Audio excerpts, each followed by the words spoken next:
Mr. President, I want to say a few words in support of this bipartisan bill. This is a Cruz, Manchin, Ernst, Fetterman bill, which demonstrates the breadth of agreement we can have in this body. This amendment would prevent the sale of our nation's emergency crude oil stockpile, the Strategic Petroleum Reserve, to 4 countries who are unequivocally U.S. adversaries. We know that China has been amassing the largest stockpile of crude in the world. At the same time, our own reserves have fallen to only 347 million barrels, the lowest since 1983. Last year, the United States sold off part of our reserves to China. One would think that existing law would prevent this, but that isn't yet the case. For some time now, Senator Manchin and I have been working together to try to fix this issue.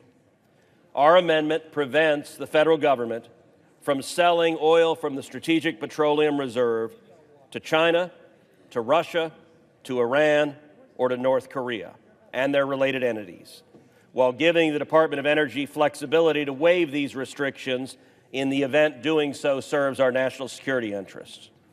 I want to thank Senator Manchin for working closely with me on this amendment, and also Senators Ernst and Fetterman. And I also want to note briefly, I know there are some members of this body that believe we should ban all oil sales overseas. I would note doing so would be spectacularly harmful, not only to U.S. interests, but it would also hurt our friends and allies. It would hurt Ukraine, it would hurt Europe, and it would benefit our enemies, including Russia, to force our friends to have to purchase oil from Russia. I urge adoption of the amendment, and I yield the floor. Thank you, Mr. President. Mr. President, I rise to oppose this amendment. I want to tell my colleagues why. This amendment creates the illusion of solving a problem while having very little political impact and likely doing more harm than good. It is a legitimate worry to consider the amount of U.S. oil under our lands that goes and is shipped to China. Because in 2022, the United States did export over 83 million barrels of oil to China. Now, that was a new record. It was a new record in part because 10 years ago, we didn't ship any oil overseas because we had a national security policy to keep U.S. oil here. But lobbying by the oil industry changed that policy, and so today we're sending 83 million barrels of oil a year to China. But this amendment doesn't really change that, because you want to know how much of that comes from the SPR? Less than 2 million barrels, 1 to 2%. And so you are still going to have 80 million plus barrels of oil from the private sector being sent to China every year. Now, ExxonMobil alone made $60 billion in profits last year, much of that off sales of oil to China. And this amendment allows for the oil industry to keep making those billions off of selling oil to China, only stripping out sales from the SPR. Now, that's a great deal for the oil industry, but it gets better. When President Biden sold oil from the SPR last year, it helped cut the cost of a gallon of gasoline by up to 30 cents. Now, that hurt oil industry profits. And so, of course, the oil industry wants policies that restrict the sale of oil from the SPR while letting them sell oil to whoever they want, including China.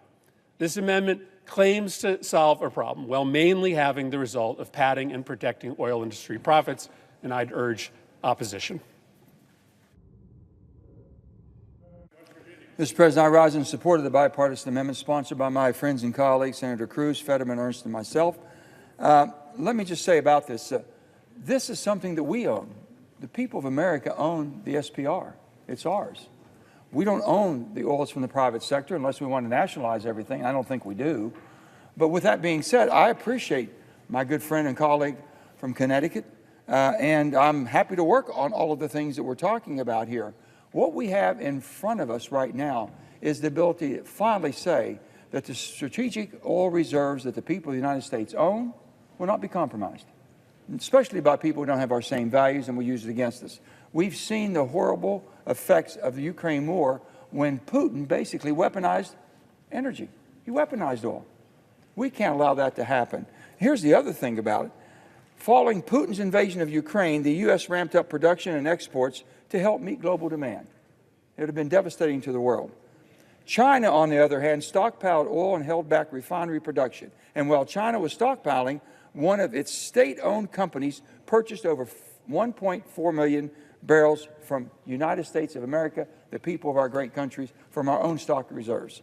That's what we're trying to stop. I'm happy to work on all the other things. Don't let the perfect be the enemy of the good. We have something in front of us right now that can stop this outrageous, basically raiding of our own stock supplies. So I really urge the adoption of this amendment.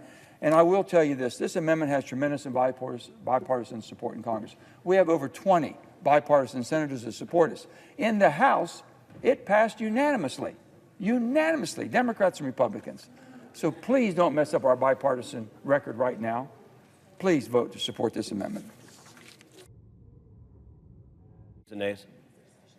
Is there a sufficient second? There appears to be. The clerk will call the roll. Ms. Baldwin.